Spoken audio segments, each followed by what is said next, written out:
Boa noite, boa noite.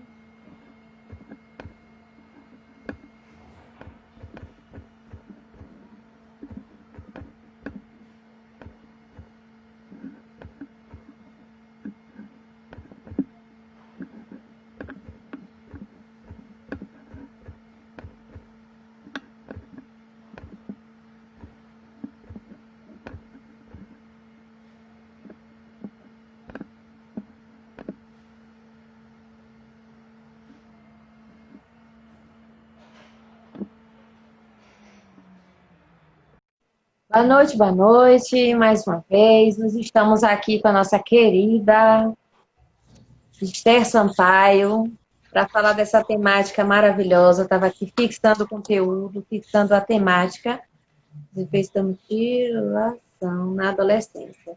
Esther, tá me vendo? Oh, Tá tudo bem para você? O som tá, tá bom? tá ótimo, tá me ouvindo?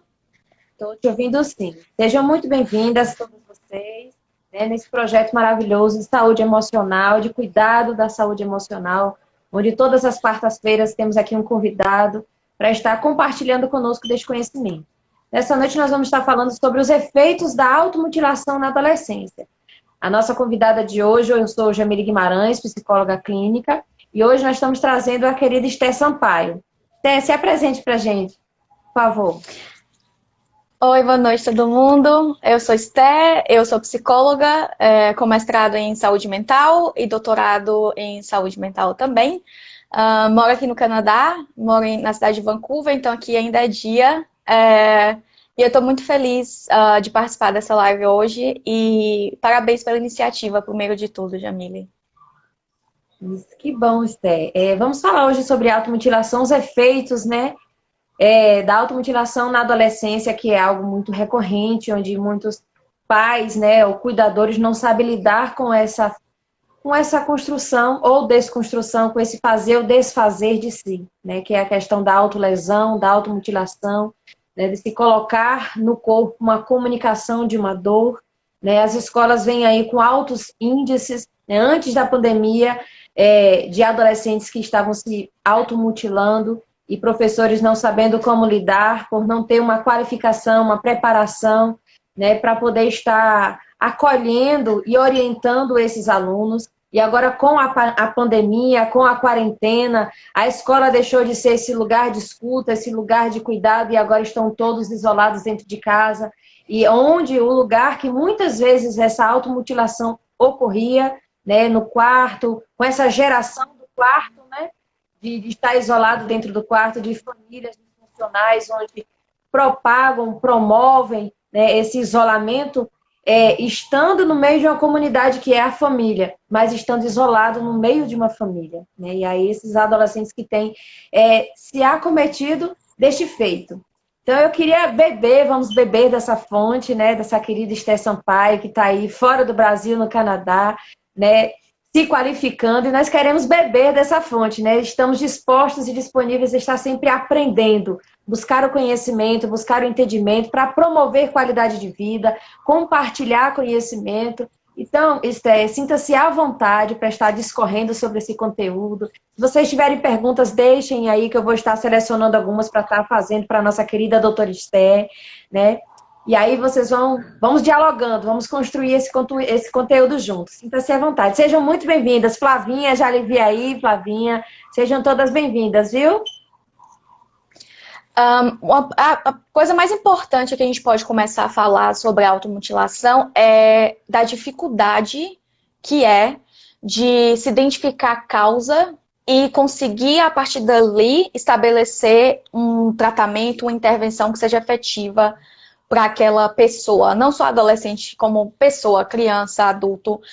A causa da. Existem vários estudos falando do quão difícil é identificar realmente o motivo que faz com que a pessoa se queime, se corte, se arranhe de forma proposital. Se a gente for em uma discussão dos motivos pelos quais os adolescentes tendem a se automutilar, a discussão pode ir desde querer um pouco mais de atenção, querer um pouco de atenção dos pais, da família, dos amigos, e também a sensação de se autodesafiar, se machucar para sentir aquela adrenalina, aquele desafio do se auto-machucar, mas também pode ir a algo muito mais grave no sentido de que pode ser algum início de algum pedido de socorro, pode ser alguma forma de externalizar um sentimento que está muito forte ali de raiva, de tristeza, ou até mesmo uma psicopatologia, que alguns estudos relacionam a automutilação com borderline ou com algum tipo de psicose. É importante lembrar que nosso propósito aqui, como você falou, é uma discussão, não um sentido de diagnosticar quem quer que seja. Mais uma discussão sobre o quão difícil é entender a causa da automutilação e o quão importante é entender esse indivíduo, fazer com que esse indivíduo se entenda e procurar ajuda. Então, tem que ser uma discussão realmente que é muito interessante, porque é difícil. É difícil você entender, é difícil a pessoa entender que o outro se automutila, e às vezes até é difícil para a pessoa que se automutila entender por que ela faz isso. Essa necessidade também e urgência do acolhimento. Porque, assim, eu tenho acolhido muitos pais que né, denunciam essa ação dos seus filhos. E o desespero é tamanho por não compreender, não conseguir conceber. Que aí vem aqueles conflitos internos do filho ideal, do filho real. E aí tudo isso causa um transtorno nos pais ou os cuidadores, que às vezes não é um pai e uma mãe que cria, é uma avó, é um tio, é uma tia, é uma madrinha. São parceiros que criam, então entrar em contato com aquela quebra daquele ideal e sendo aquele real, essa necessidade de uma nova construção nessa relação, porque esse que é real é imperfeito, o real é imperfeito, então desconstruir o ideal também é doloroso, é conflituoso, né? Mas a gente está aqui nesse lugar de colocar um socorro, de dizer a necessidade do acolher o outro na sua imperfeição e permitir que ele traga sem um julgamento, sem uma condenação, mas com uma afetividade que possa promover uma fala, porque muitas vezes não conseguir falar expressa-se no corpo, cortar-se por uma culpa, um excesso de crítica que é recebido, né? Estar num ambiente disfuncional, desprovido de afeto, né? Que às vezes a pessoa se aliena tanto no conjunto que não se percebe de como está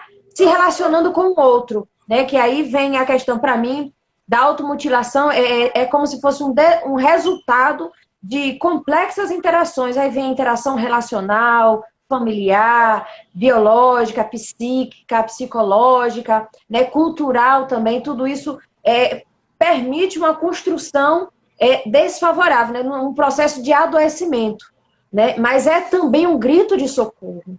Porque quando se coloca no corpo, está se comunicando algo que não consegue falar, pronunciar por palavras, mas o corpo está dizendo, está sendo marcado. Então é necessária essa observância no comportamento dos adolescentes, porque existem sinais e sintomas que denunciam isso, as vestimentas, né, estar vestido com capotes que estão contrário está um calor terrível e ele está todo encoberto, todo tapado, a questão do isolamento, a questão social, de ter dificuldade no relacionamento com outros colegas, de estar em lugares, né? A gente entende que está na quarentena, mas existem comportamentos que já ocorriam antes, porque não é no estalar de dedos, né?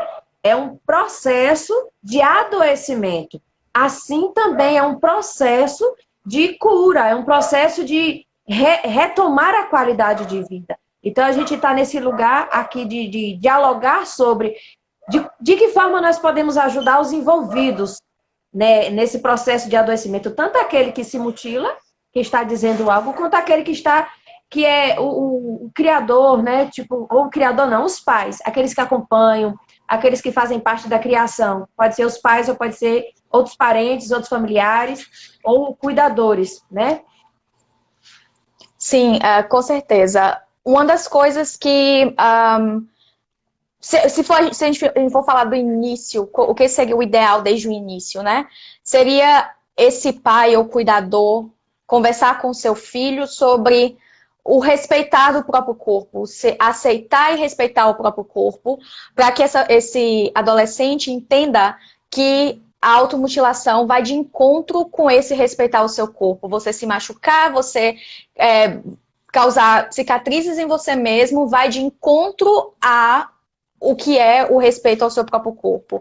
Segundo, que ele entenda sobre a importância de externalizar sentimentos. Porque, como você disse, às vezes é tudo um complexo, uma grande quantidade de sentimento guardado ali, que ele não consegue externalizar, e ele encontra a automutilação como uma das formas de externalizar, machucar a si mesmo.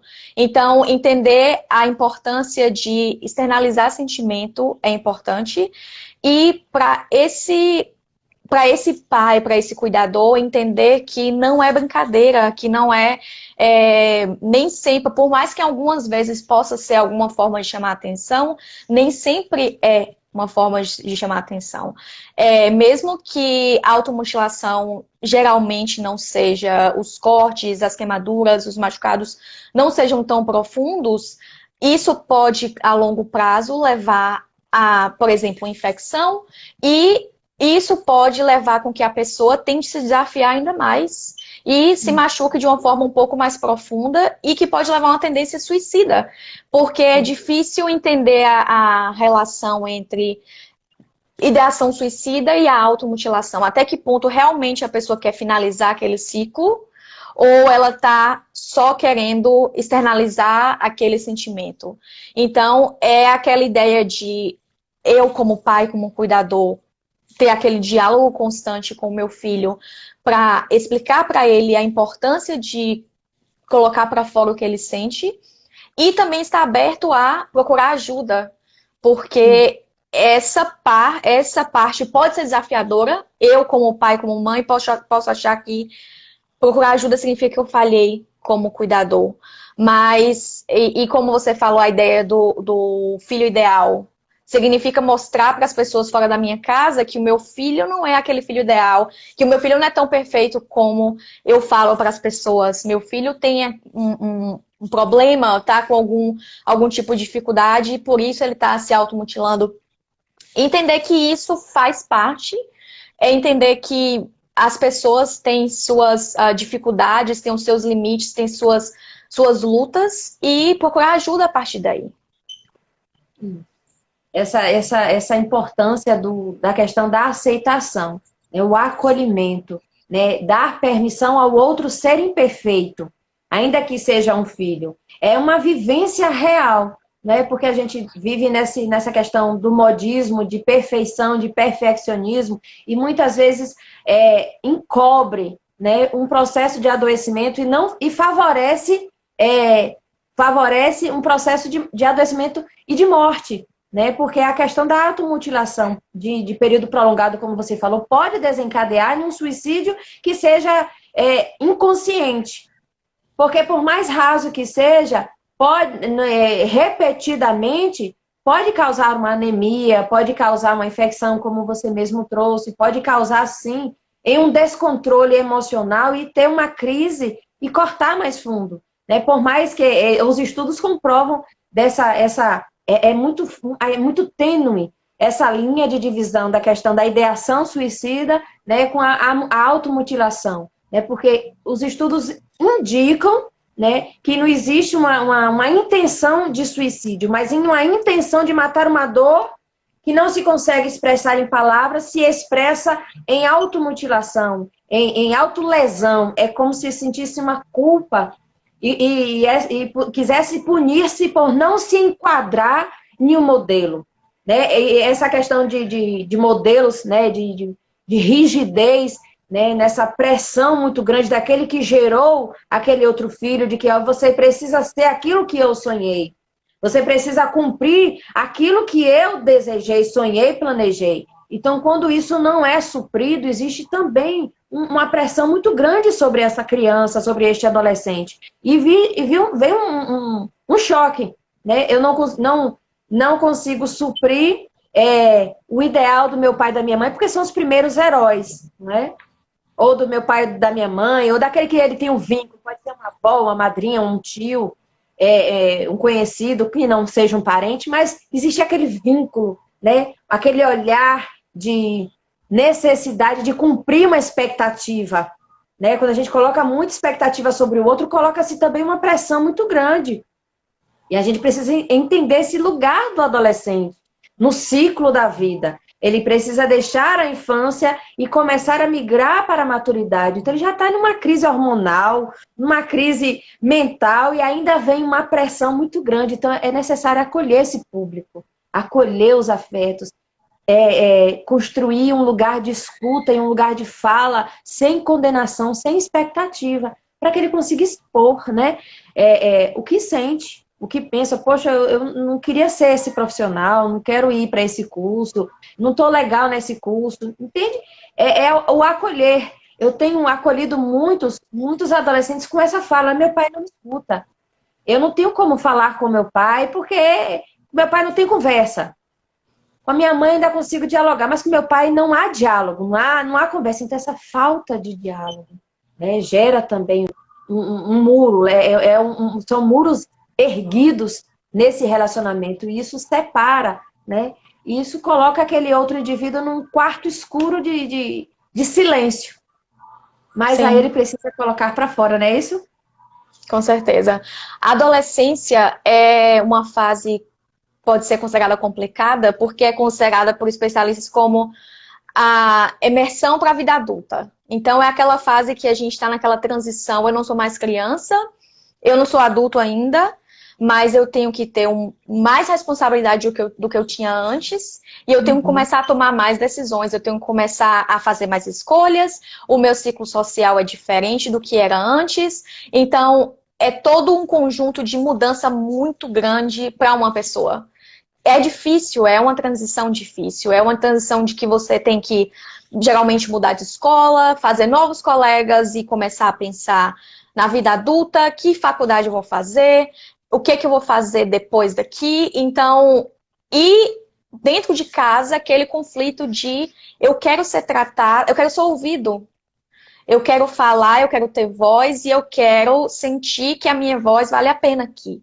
Então, e é difícil para o pai, às vezes, ou a mãe, o cuidador, entender esse lugar do adolescente, entender que o adolescente quer ter um pouco mais de espaço naquele ciclo familiar ali, já sendo visto não mais como uma criança, mas alguém que está passando por um processo de vida adulta, transição para a vida adulta já. Então, como você falou, a comunicação é muito importante. Não é dizer que esses adolescentes se automutilam porque os pais não estão fazendo o seu papel ou não estão conversando o suficiente com o seu filho, mas pode prevenir uma grande quantidade de problemas no futuro, sim. O fato de eu, como cuidador, ter uma conversa aberta com o meu filho sobre a vida no geral, sobre os desafios da vida, sobre o que pode acontecer daqui para frente, como ele pode se sair daqueles problemas que ele está passando e ele entender que o que acontece com ele, porque adolescente tem muito disso, o que acontece comigo é maior do que o dos outros, a potencialização do sentimento é muito grande. Esse problema que está acontecendo comigo é muito pior do que qualquer coisa que minha mãe está passando, por exemplo. Então, essa potencialização do sentimento também deveria ser ouvida pelo cuidador. Entender que não a gente tem muito essa não é preconceito a palavra certa, mas essa cultura de que adolescente é muito rebelde sem causa, né? A gente tem muito essa ideia de falar que adolescente gosta de chamar atenção, que adolescente tem sempre uma fase de alguma coisa para chamar atenção, mas nem sempre é isso que acontece. Às vezes ele só precisa ser ouvido, ele só precisa sentir, como você falou, acolhimento é a palavra. Ele precisa se sentir acolhido, ele precisa sentir que naquele ambiente que ele está ali, com sua família, com o seu cuidador, ele tem liberdade de conversar, de ser ouvido, de falar o que sente, porque isso previne muito problema no futuro. E essa questão daí que você trouxe, na verdade, não é a questão. Eu sempre coloco, gente, os adolescentes não têm necessidade de chamar a atenção, ele tem necessidade de expressão. Se vocês colocarem nessa ótica, vai ficar mais fácil a relação com eles. Então, não é rebeldia, é expressão. Ele está se constituindo na personalidade. Ele está buscando, experimentando coisas no sentido de, olha, eu preciso ver em que eu me encaixo, em que eu vou conseguir me desdobrar. É um processo de emancipação para a maturidade. Então, essa necessidade de expressar, de construir a sua cultura, de questionar a cultura familiar, né? É preciso dialogar sobre isso. O diferente precisa ser exposto, ser aceito e ser discutido. Quando a gente fala de discussão, permitir o conflito, mas é o conflito dialogado. Não é porque quando você... Não, ele pensa diferente de mim. Poxa, certo? Quais são os seus pontos de vista sobre isso? Sabe, não, você tem que pensar igual a mim, você tem que fazer porque é assim, porque eu já segui esse caminho. Sabe aquele discurso, eu já fui adolescente, já estive no seu lugar. Eu não tenho como estar no lugar do meu filho, porque eu estive no meu lugar na minha adolescência. Ele agora está no lugar dele de adolescente. Entende? Então essa fala dos pais dizer assim, eu já estive no seu lugar, já fui adolescente. Beleza, você foi adolescente, eu vou me colocar agora, eu fui adolescente Jamile. Eu tenho um filho adolescente, eu não tenho como ser adolescente Hendrik, que é o nome do meu filho. Ele é agora o adolescente, então ele está vivendo o processo de emancipação dele, vivendo a adolescência dele. E ele vai ter as quedas, os levantes, e eu estou me colocando no apoio, no suporte, permitindo que sim venham os conflitos, as adversidades, os erros e os acertos, porque é assim que a gente vai balanceando a vida, aprendendo a estar na vida, né? E permitindo que ele esteja na vida da forma que ele vai se encontrar. Então, é promover a permissão para que ele venha expressar aquilo que está nele. Eu acho que isso promove uma qualidade de vida. Isso pode ser um gerador de qualidade de vida, essa autorreflexão. Né? Promover aos pais, aqueles que são o ambiente que está inserido este adolescente e que está se automutilando. É olhar para esse adolescente, é olhar para a forma que ele estar na vida, estar no mundo, como ele está se relacionando e, sabe, trazer para perto, através do acolhimento, da permissão da expressão. Sim. Esse olhar empático não quer dizer que sou eu falar que eu já fui adolescente e eu me saí bem, então isso se você faz diferente, não tá certo. O olhar empático é você se colocar no lugar dele, no sentido de que você precisa entender de que ele está passando por uma fase de transição, de uma fase de mudança, de descoberta. Como você disse, é uma fase de você decidir o que você realmente gosta e como você pode levar aquilo para sua vida. É uma fase de que eu li um comentário da Flávia aqui, que ele precisa se sentir pertencente a um grupo, ele precisa se sentir valorizado e ele precisa se sentir importante fazendo parte de um meio. Ele precisa entender e sentir que ele está contribuindo com a sociedade que ele está inserido. Sociedade em todos os sentidos, ciclo familiar, ciclo social no geral. Ele precisa se sentir pertencente e importante nesse meio. E eu, como cuidador, apoiar isso, eu promovo saúde mental para o meu filho, com certeza, porque eu garanto esse estado de bem-estar para o meu filho. A partir do momento de que eu respeito, aceito, estou aberto a discutir, como você falou, discutir no sentido de eu compartilhar as minhas ideias, você compartilhar as suas, e a gente tentar entrar, pelo menos, em um consenso de boa convivência ali, porque tem que ter um limite também, a gente também precisa entender isso, né? Tem que ter um limite. Eu amo usar a minha própria adolescente ser como um exemplo.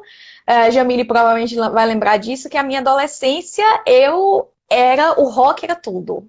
Eu tinha aquela fase de só usar preto e rock, só escutar rock. Eu tive essa fase que hoje eu vejo como extremamente importante para quem eu sou como adulta agora. Primeiro que me deu um embasamento me fez criar um ciclo social diferente do que eu esperava, que foi positivo de uma forma, eu consegui ver coisas boas e ruins do meu ciclo social, que me fez amadurecer. E eu também, meu irmão tá falando que eu era problemática, eu não era problemática. E me fez, e me fez também amadurecer de uma forma muito rápida, positivamente falando. E, além de tudo, me fez trazer para a vida uma coisa simples que eu nunca vou ser grato o suficiente. Foi por causa do rock da época, das músicas que eu gostava, que eu aprendi, que eu comecei a me interessar pelo inglês. E que no futuro me fez agora estar aqui e ter feito meu doutorado na América do Norte. Então, foi uma coisa simples daquela fase que eu estava tentando me descobrir como adolescente para a vida adulta que me fez construir muito do que eu sou.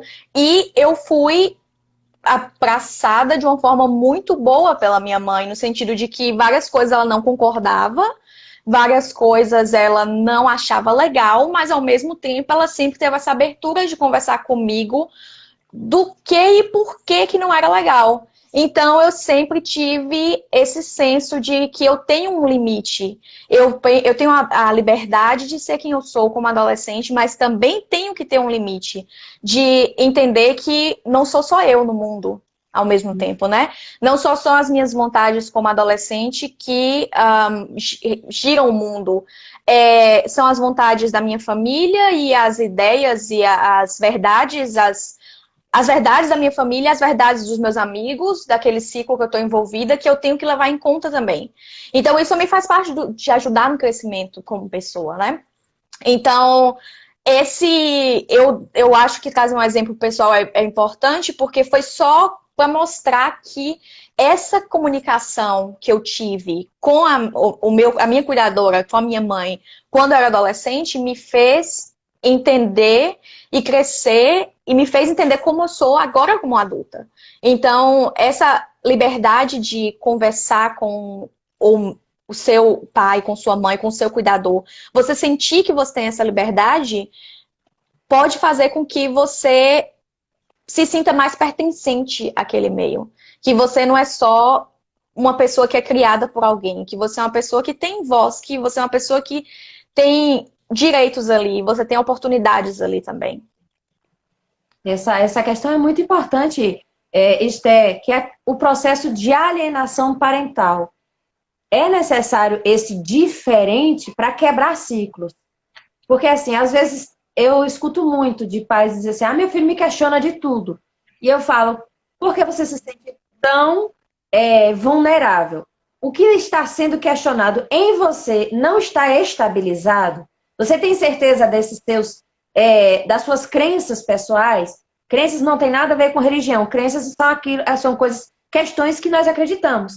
Aquilo que são as nossas verdades, nossos princípios, nossos norteadores. E aí eu falo sempre, você tem certeza das suas convicções de vida? Porque quando eu tenho certeza da minha convicção, quando eu sou questionado sobre isso, eu tenho equilíbrio para responder, para entrar em contato com aquele que vem de encontro. Mas quando eu não tenho certeza, eu me desestabilizo. E aí eu sempre falo, quais são as suas convicções? O que você realmente quer passar? Porque qual é o choque? Tem congruência com aquilo que você acredita, com as suas crenças, com o seu comportamento?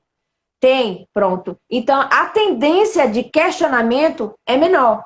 Mas se não há uma congruência no que aquilo que você acredita e na forma como você se comporta, você vai ser questionado, você vai ser confrontado. Então, aí você ser confrontado e você não ter certeza disso, você vai usar do seu autoritarismo, não da sua autoridade, para tentar alienar aquele que está subjugado a você, que é o adolescente. E aí causa um conflito terrível na mente do adolescente. Mas como que diz algo e vive algo diferente? E como é que eu vou lidar com isso? Então, como é que eu entro de acordo com isso? Porque são vários conflitos que acontecem, porque o lugar do pai, o lugar da mãe, são os lugares de herói, e isso na construção inconsciente do indivíduo. E aí só lá na frente, na maturidade, que ele vai conseguir olhar para trás e conseguir talvez maturar isso, ver de uma forma diferente, ver, poxa, hoje você já consegue ver, ainda no seu período de conflitos, que foi na sua adolescência, você vê hoje que foi acolhida no seu período de conflitos. Foi um posicionamento de sua mãe. Não, minha mãe percebeu, eu tive comportamentos que divergiam, diferentes, que podem ser enquadrados como rebeldia, não sei, movimento diferente. Mas hoje eu vejo que o comportamento que a minha mãe teve comigo foi totalmente acolhedor. Então, às vezes, alguns adolescentes ainda não entendem isso. Se colocam naquele lugar que você mesmo trouxe. Não, o meu problema é maior do que o de todo mundo. Então, se coloca naquele lugar, naquele quarto escuro, e não consegue mais ouvir, nem ver, nem sentir. Mas se isolam. E aí, agora, todo um manejo daqueles que estão por perto para poder tentar tirar desse quarto escuro e colocar nesse lugar de pertencimento. Olha, apesar de você pensar diferente, vamos dialogar, valorizar o indivíduo na sua construção, porque cada indivíduo é único, né? Independente se está numa família, não tem como ser todo mundo igual. Eu pertenço à família tal, você é igual a meu pai e minha mãe. Não tem como, você é um indivíduo que foi formado por duas pessoas diferentes. Então você já vai ser diferente, porque você é uma terceira pessoa. Né? Então, a respeitar essa construção do outro, essa formação do outro. Filhos que são criados pelo mesmo pai e a mesma mãe tornam-se pessoas totalmente diferentes, porque as palavras, as memórias afetivas, os eventos, para cada um vai ter uma significância.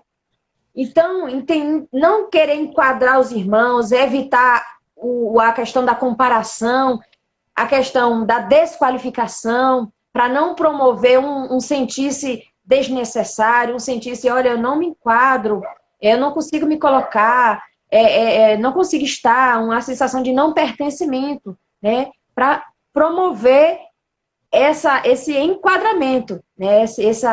Eu quero falar, não é enquadramento, eu quero falar promover essa ressignificação, promover saúde mental, colaborar para que ele consiga se restaurar, se restituir, se ressignificar e ir para a vida de uma forma mais saudável. Não é brincadeira quando na faculdade a gente sempre fica falando que todo mundo deveria fazer terapia. Porque se eu, como cuidador, tô pronto e bem resolvido, e se eu tenho todas essas desconstruções em mim bem estabelecidas, se eu realmente me entendo como pessoa, me entendo como eu contribuo com aquele meio que eu estou inserido, eu vou conseguir contribuir com meu filho. Eu vou conseguir estar mais aberto. Não é só... Eu percebo que o meu filho está com certos problemas, eu vou pegar meu filho e levar no psicólogo. O que é super válido. Você, como cuidador, ter a ideia de que o seu filho... Entender e perceber quando seu filho precisa de ajuda e buscar essa ajuda é maravilhoso. Mas, ao mesmo tempo, você também precisa entender até que ponto você está pronto para ser ajudado e para ajudar. Então, até que ponto você está pronto para entender o problema do outro e tentar ajudar aquele outro. Quando você fala de a analogia que você faz de tirar aquele adolescente do quarto escuro, é difícil se eu não tenho isso bem resolvido em mim. É difícil para um cuidador fazer isso se ele não tem esse kit de ferramenta disponível nele para conseguir ajudar aquele filho. Para conseguir, que nem precisa ser filho, para conseguir ajudar aquela outra pessoa. Se eu tô com vamos dizer que o problema que meu filho está passando agora foi algo que eu passei na minha adolescência, por exemplo, e que ainda não está nem resolvido em mim. Que eu só guardei e eu só internalizei, tá ali escondido, dormindo, mas não resolvi em mim. Como é que eu vou ter ferramentas suficientes para ajudar meu filho? Então, por isso que na psicologia a gente fala que todo mundo precisa de terapia, porque se você não é só se descobrir, não é só se entender como pessoa, não é só entender o seu eu no mundo, é também ser capaz de contribuir com o outro, de somar com outras pessoas. E isso vale para a família também. Se eu tô pronta, se eu tenho todos os meus conflitos entendidos, não precisa nem ser resolvidos, mas se eu reconheço quais são as minhas limitações, se eu reconheço quais são se eu reconheço quais são as minhas fraquezas, se eu consigo trabalhar em cima delas, eu vou conseguir ajudar o meu filho. Porque, voltando para a automutilação, se esse adolescente não sentir que ele tem o suporte necessário e se ele não tem esse suporte de verdade, a progressão pode ser muito rápida. Até porque não existe uma escala de quantas vezes por semana uma pessoa se automutila. E não existe uma escala de quão forte é a automutilação no dia de hoje. Hoje eu posso decidir me queimar, amanhã eu posso decidir me cortar no mesmo braço, em cima da queimadura, por exemplo. Então, não existe uma regra para isso, né? Então, a progressão pode ser muito rápida. Se esse adolescente não se sentir que ele tem suporte, e se eu não conseguir, como cuidador, perceber esses sinais, pode levar a algo muito mais sério, muito, muito rápido. Como você falou, por exemplo, se eu vivo numa cidade muito quente e eu, por exemplo, estou o tempo todo de roupa comprida, de repente, no verão, eu, como cuidador, eu posso tentar entender o porquê. Não também de uma forma, porque aí também entra a linha tênue entre eu começar a fuçar a vida do meu filho e ser invasivo, e eu realmente ter uma conversa aberta e sincera com meu filho. Eu tentar perceber o que está acontecendo de errado ali. Então, não precisa ser o detetive no sentido de começar a fuçar as coisas, mas você reconhecer que aquilo ali é uma bandeira amarela, pelo menos, que alguma coisa deve estar acontecendo ali e que necessita você conversar com seu filho sobre esse assunto, porque alguma coisa não está dentro dos padrões, eu diria. Então, é você ter esse olhar de entender que ele precisa de ajuda e você ser a primeira pessoa, o primeiro socorro. Antes mesmo de você entender que você deve procurar uma psicoterapia ou um atendimento psiquiátrico, se for o caso, porque, novamente, é difícil o diagnóstico, é difícil entender as causas e o tratamento da automutilação. Então, até que você procure ajuda profissional que você realmente sente que vai, e às vezes também porque pode não funcionar, né? Não existe um consenso na literatura do que é melhor para intervenção de automutilação. Às vezes, tem, no caso, pacientes que vão para terapia cognitivo-comportamental, tem gente que vai para terapia de grupo, naquela onde as pessoas colocam para fora os sentimentos e isso ajuda, faz com que ela deixe de ter esse sentimento internalizado, essa vontade de se automutilar. Varia muito de pessoa para pessoa, mas a porta de entrada, o ideal da porta de entrada seria ser em casa. Já que, como você falou também, agora a gente está nessa época de pandemia, as pessoas estão mais em casa do que qualquer coisa. Na escola, às vezes o professor percebe, os coleguinhas percebem, as pessoas que trabalham, que estão ali junto com você todo dia na escola percebem, mas agora, principalmente, onde está todo mundo em casa, a porta de entrada seria a família mesmo. O cuidador, o irmão, as pessoas que estão convivendo com aquele adolescente naquele dia a dia mais constante do que nunca, nos tempos que nós vivemos hoje, essa é a porta de entrada para identificar os primeiros sinais. Já tem um vizinho aqui, meu, gritando. Ai, Jesus. Mas, assim, esse também é o lugar, porque, assim, a escola tem sido um lugar de refúgio antes da pandemia. Um lugar, talvez, porque, assim, às vezes em casa não é acolhido. Mas aí na escola, o professor escuta, a coordenadora escuta, o orientador escuta, os coleguinhas escutam, porque essa necessidade do pertencimento, eles vão buscar um grupo onde eles tenham um lugar de fala. E muitas vezes não é em casa. Às vezes, sim, aquela questão que você trouxe dos pais não estarem bem resolvidos, dos cuidadores não estarem bem resolvidos. Um dos indicativos não é a questão que é o que promove, mas é um dos indicativos de colaboração para poder promover, talvez, né, porque não existe uma questão concisa nisso, mas a disfunção familiar, né, a questão do divórcio, a questão do luto, a questão de uma doença de algum familiar, a questão das relações interpessoais. Então, é todo um aglomerado de conexões que podem, né, promover esse adoecimento. E aí, esses que talvez possam ser um dos maiores promovedores desse processo de adoecimento, que podem ser os pais, a criança, eles podem estar em processo de divórcio, e o adolescente não sabe como lidar com isso, está em conflitos, né? E os pais também não sabem como lidar com isso, porque estão com seus próprios conflitos, né? Ou os cuidadores podem ser, ou teve algum luto, alguma coisa, então é uma teia que talvez entrelace esse adolescente e não promova um entendimento, né? A questão do autocuidado, do autoentendimento sobre aqueles que estão envolvidos, né, na rede desse adolescente. Os pais, os cuidadores, aqueles que estão no seio familiar, né, nesse processo de pandemia.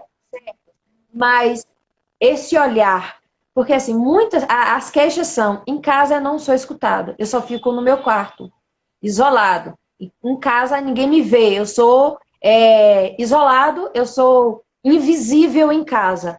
Então, como promover esse despertamento nesses pais ou nesses cuidadores, né, que muitas vezes estão tão envolvidos nas suas próprias questões e não estão se dando conta que existe um indivíduo lá necessitando urgentemente de um cuidado, de um pertencimento, de uma reaproximação. Então, é necessário, sim, né, esse lugar de fala das redes sociais, falar sobre esse conteúdo da automutilação, porque muitos vão se despertar, né, porque é um tabu falar sobre isso, pela questão da família ideal, né, as máscaras sociais que são muito pulverizadas nas redes sociais, né, de fotos, de lugares perfeitos, de uniões perfeitas, quando, na verdade, existe, né, esse adoecimento, existe famílias infelizes, pessoas infelizes, adolescentes adoecidos, existe tudo isso, isso é real, a gente precisa se cuidar e cuidar, valorizar a vida,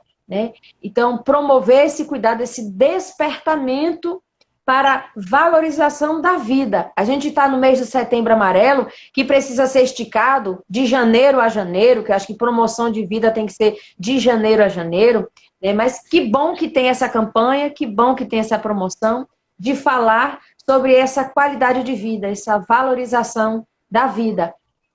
É isso, então, esse lugar de despertar. Eu acho que é necessária essa urgência do despertamento para processos adoecidos, porque, assim, ultimamente, se a gente for ver as pesquisas, existe um processo de adoecimento muito grande. Os índices de automutilação na adolescência têm crescido atormentadamente, né? De uma forma assim que a gente fica assustado e fica preocupado, né, em acordar aqueles que estão envolvidos nessa rede que envolve esse adolescente. E alguém Sim, fez uma pergunta bem gigante, deixa eu ver aqui, foi Josi. Deixa eu ver se eu consigo ler aqui.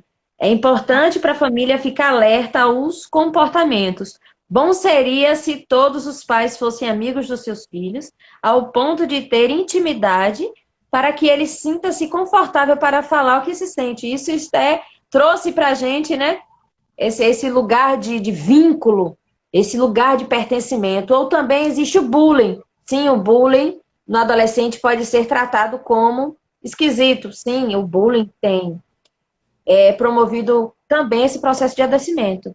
E parar de limitar o adolescente ao conceito de aborrecência, dando espaço para que ele manifeste suas emoções, e para aquilo que foi esse lugar de expressão, expressar o que se pensa. Né, Esther? sim, com certeza. Quando eu li esse comentário da Flávia, e o da Josi, eu fiquei pensando exatamente isso. Esse tabu que você falou, combinando com o que Josi e Flávia falaram, é a ideia de que é muito mais fácil você achar que a automutilação em um adolescente é frescura de aborrecente, é para chamar atenção, do que você realmente achar que é um pedido de ajuda, de que é uma forma de comunicação que ele está demonstrando para você ali, que ele está te mostrando que ele precisa de ajuda. É uma forma de comunicação patológica, é uma forma de comunicação estranha. Então, é realmente uma forma de externalizar uma coisa que está guardada em mim, uma raiva, uma tristeza, uma angústia, que a única forma que eu encontro agora para externalizar é me automutilando. Como que isso pode ser revertido para uma outra coisa? Como isso pode ser revertido para realmente sair da minha boca o que eu tô sentindo. Eu não consigo pensar mais ou menos em algum exemplo de pesquisa agora, mas o comentário de que Flávia acabou de fazer aqui sobre o bullying e a relação com a automutilação é fato, é real, é uma forma que aquele adolescente que está sofrendo bullying, tanto em casa quanto fora de casa, a forma que ele acha de externalizar esse sentimento de angústia, de raiva, a forma que ele acha de externalizar, a vontade que ele tem de que nada daquilo ali esteja acontecendo, é se automutilando. Então, o desafio é como fazer com que essa minha forma de comunicação, de machucar o próprio corpo, desculpa, meu celular tocou, de me lesionar, como essa forma pode fazer com que pode ser externalizada para que saia de uma forma positiva. Esse é o desafio. É difícil realmente entender como lidar com a automutilação, principalmente na adolescência, porque vai toda aquela fase que a gente falou sobre a fase de autoconhecimento, a fase que eu sinto que eu estou me desafiando e que eu preciso desafiar o mundo também. Eu sinto que os meus problemas são maiores do que os dos outros. Então, a automutilação na adolescência pode ser ainda um pouco mais complicado e é difícil você entender o que realmente seria efetivo para esse adolescente conseguir sair desse mundo que ele está agora. Como você falou, essa analogia do quarto escuro, sair desse quarto escuro e ir para uma outra realidade.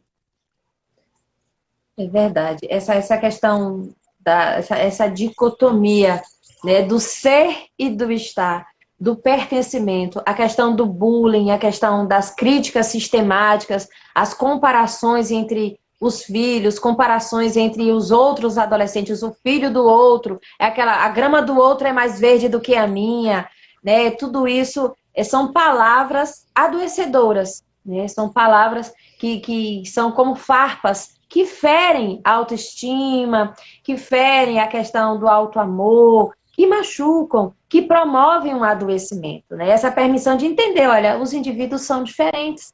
Cada um tem a sua habilidade, cada um tem o seu dom, tem o seu talento e pode sim se desenvolver e promover, se desdobrar no adulto maduro. Existe também uma questão da relação conflituosa entre os adolescentes e os pais, da necessidade desse rompimento do cordão umbilical, que é o processo de emancipação, que muitos pais também entram em desequilíbrio por conta disso, são 12 anos com aquele ser dependente, que é a criança. Dependendo desses cuidados, seguindo cegamente, alguns, né, os conselhos, os conceitos, as orientações, de repente, questionamento, de repente, querer falar, querer dialogar, questionar, de repente, como esse que estava debaixo da minha asa agora quer voar? Né? Se não tem nem asas ainda, isso fala dos pais. Né? Então, a gente entender que nós vivemos o nosso processo de emancipação e hoje precisamos permitir que o outro também viva. É o processo não é autoimagem, de permitir essa promoção de independência, né? Essa formação de um novo indivíduo, né? E permitir que ele vá para a vida. Porque assim como a gente veio para a vida, formamos famílias e geramos um outro ser, precisamos internalizar, né? E desconstruir isso, romper, cortar o cordão umbilical e permitir que o outro se entenda como outro, se forme, né? Essa permissão. Entender que, olha, você sempre vai fazer parte de mim. Então você precisa também pertencer a si, essa permissão. E também entender que a melhor forma de você apoiar a emancipação do seu filho é dialogando com ele. O diálogo é a chave. E aí a gente volta para aquela questão da propaganda da terapia. Se eu não consigo dialogar com meu filho, tem algum problema comigo também. Se eu tenho alguma restrição, se é difícil para mim ser aberto com meu filho, dialogar com meu filho, com a pessoa que eu cuido, e ajudar essa pessoa na sua emancipação, o problema também está em mim. Porque, às vezes, para um adolescente, é difícil ele dar o primeiro passo de vir falar com o pai, com a avó, com o cuidador. É difícil ser ele a primeira pessoa que dá o passo a buscar esse diálogo. Então, eu, como cuidador, deveria ser a primeira pessoa a dar aquele passo de promover o diálogo. Então, se o diálogo é difícil para mim, eu também preciso me resolver. Eu também preciso entender o porquê que o diálogo é difícil para mim. Foi alguma coisa, às vezes é da criação, né? Às vezes eu cresci em um ambiente que não havia muito diálogo e eu trago isso para minha vida também com o meu filho, com a minha filha. Mas às vezes é porque é só difícil me abrir com o outro e escutar o outro. Então, é importante que você também se resolva nesse sentido, porque a melhor forma de você contribuir com a emancipação, contribuir com a saúde mental do seu filho é dialogando com ele, com certeza. Com certeza. Esse autoconhecimento, reconhecimento da sua historicidade, isso falando dos pais, é a gente também. Porque, querendo ou não, a gente traz conosco essa genética cultural, né, relacional. Às vezes até é inconsciente, essa repetição de usos e costumes. E no processo de psicoterapia a gente é confrontado, existe um enfrentamento de, sabe aquele insight que vem, poxa, eu estou fazendo igual a minha mãe, poxa, eu estou fazendo igual ao meu pai, poxa, esse comportamento que eu sofri, que eu vivenciei, que foi efetuado em mim, me fez bem? Não, então por que eu estou repetindo com o meu filho? Eu posso fazer diferente? Como seria sendo diferente? Né? Então, esse lugar de autoquestionamento, né, de autoentendimento também, e de reconhecimento da sua historicidade. Saber olhar para trás, né? Como foi a minha vivência com os meus pais? Como eu fui gerado, criado? Como foi a nossa relação?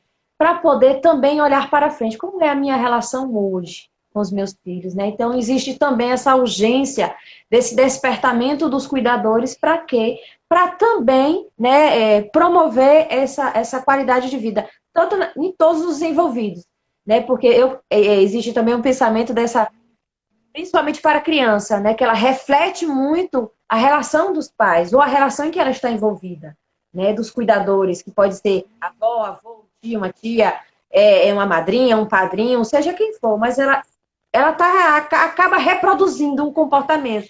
No adolescente, ele entra em conflito, porque ele quer viver diferente ou quer viver igual e não consegue. Então, são muitos os conflitos.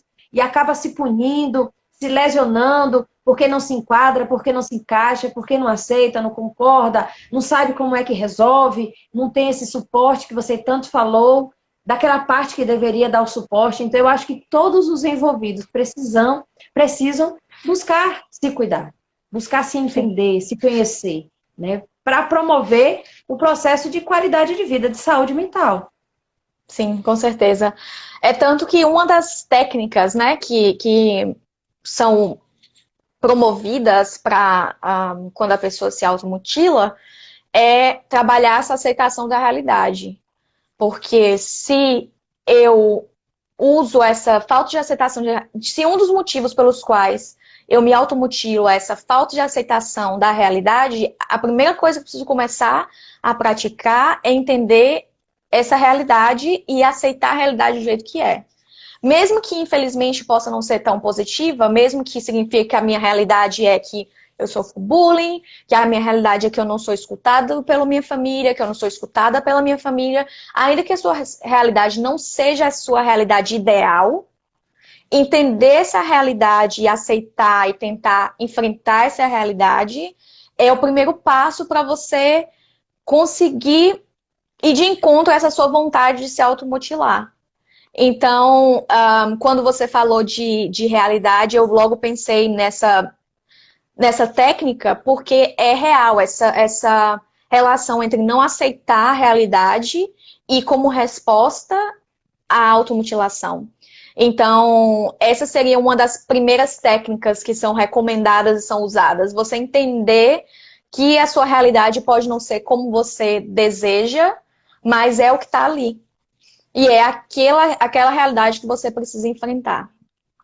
Isso, essa questão da realidade também pode ser aproximada com o divórcio dos pais, né? Que muitos adolescentes não aceitam, não compreendem, não querem viver esta realidade, e aí se culpam, trazem para si esta culpa, e até compreender que as relações dos pais são dos pais, né, que vão continuar sendo os seus pais, né, então essa não aceitação dessa realidade também, que é algo que para eles pode ser um promovedor dessa automutilação, né, que precisa ser entendida, compreendida, enfrentada essa realidade também, para que venha amadurecer, né, estar na vida, olha, sou filho de pais separados, meu pai tem outra mulher, minha mãe tem outra mulher, e eu tô aqui na vida, e eu vou viver a minha vida, vou me desenvolver, vou seguir em frente, né?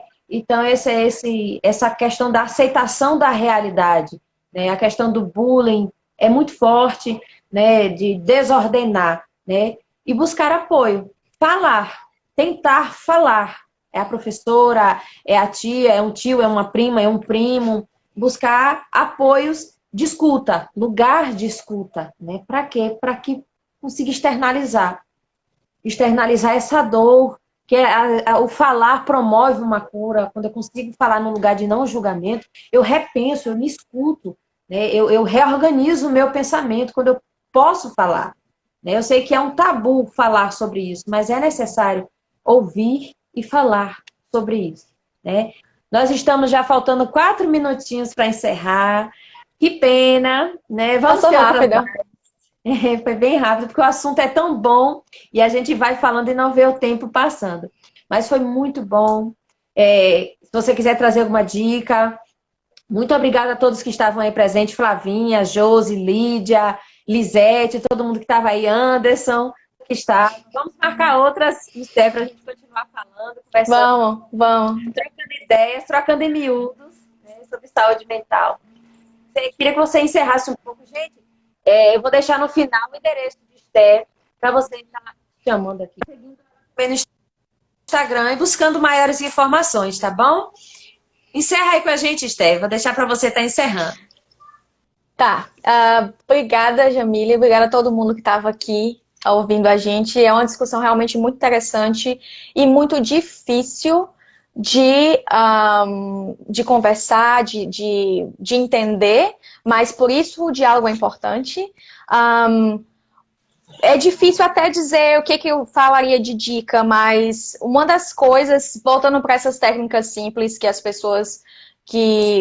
os profissionais tendem a usar em relação à automutilação, além de você tentar entender e trabalhar com sua própria realidade, se você está com esse pensamento de se automutilar, faça a técnica primeiro de contar até 10 antes de você fazer, se você realmente quer lutar contra isso, né? Se você realmente está naquele conflito entre fazer e não fazer, contar até 10 antes de fazer e ir contando esse de 10 em 10 até você entender os motivos pelos quais você realmente está fazendo aquilo e tirar os seus sentimentos de dentro de você e colocar para fora. Você sempre vai achar alguém que te escute.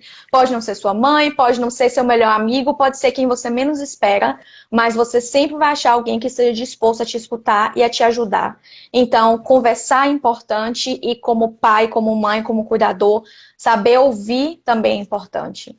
Então, acho que essa seria a dica principal que eu faria, porque o diálogo é a chave para a construção de relações. E o diálogo é a chave para que a gente evite muitos problemas. Então, eu acho que essa seria a coisa mais importante. Mas é claro que a discussão sobre o assunto, além de ser muito pertinente, tem que ser constante. Como você falou, falando novamente do o Setembro Amarelo deveria ser Ano Amarelo, porque tem que ser uma discussão de janeiro a janeiro. Então, trazer essa discussão constante é muito importante também.